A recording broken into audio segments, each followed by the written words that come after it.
À 8h11 sur Sud Radio, Lévy sans interdit. Bonjour Elisabeth Lévy. Bonjour Patrick, bonjour Laurie, bonjour à tous. Alors, réduire le temps de travail des députés. Cette question, oui, c'est très sérieux, sera à l'ordre du jour de la conférence des présidents de groupe ce mardi. Oui, il y a des séances de nuit, des séances du week-end, du stress. Et dans Libération vendredi, le médecin du travail de l'Assemblée affirmait qu'elle n'avait jamais vu autant d'élus au bout du rouleau. Le sujet a d'ailleurs été évoqué par Marine Le Pen en conférence des présidents. Et voilà ce qu'elle disait: ça nous éloigne des Français sur le terrain et on accepte des conditions de travail qu'on n'accepterait pour personne d'autre. Ça nous arrache la gueule, mais on est d'accord, déclarait un autre élu courageusement anonyme, parce qu'être d'accord avec le RN, c'est vraiment très mal. Alors ça ne vous étonnera pas, sur les réseaux sociaux, c'est un festival de ricanements et d'éructations. Ouais, pour le travail qu'il faut, ils sont bien payés.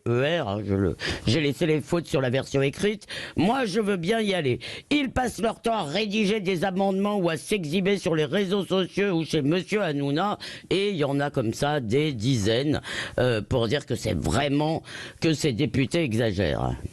Oui, les députés ne font-ils pas des enfants gâtés quand tant de Français souffrent, Elisabeth? Oui, c'est un peu ce que disent les réseaux sociaux. Ouais.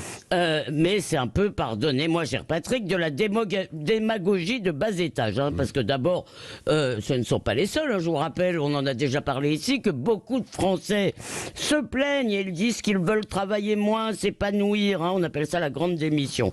Et puis à ce compte-là, puis si on prend les choses de cette façon, pourquoi ne paierait-on pas le président au SMIC? Il y a 577 députés, il y a un seul président de la République, et la démocratie représentative, en tous les cas c'est la théorie, dit qu'on choisit les meilleurs. Alors c'est pas toujours vrai peut-être, mais quoi qu'il en soit, un député gagne 5800 € net. Alors bien sûr c'est un très bon salaire, mais ça n'a tout de même rien à voir avec celui d'un footballeur ou de certains animateurs de télé que les mêmes râleurs des réseaux sociaux, ceux qui conspuent les députés, adorent.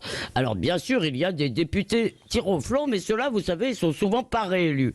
La plupart, ils jonglent entre l'hémicycle et leur circonscription, et pour les non-parisiens, ça signifie qu'ils ne peuvent pas dormir chez eux 2 ou 3 soirs par semaine, alors que beaucoup ont des jeunes enfants en garde alternée, signalait-on dans l'IB.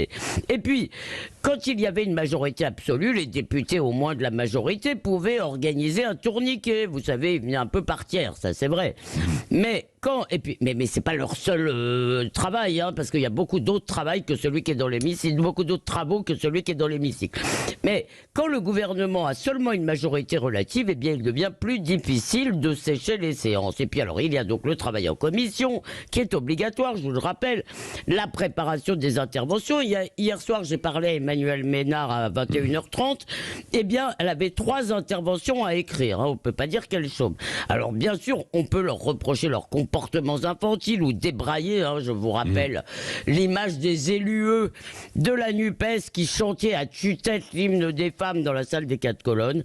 Mais qu'ils aient besoin de dormir ou de récupérer, ça n'a rien de scandaleux. Peut-être faut-il rappeler aux ricaneurs que nos élus sont des êtres humains. Merci Elisabeth Lévy.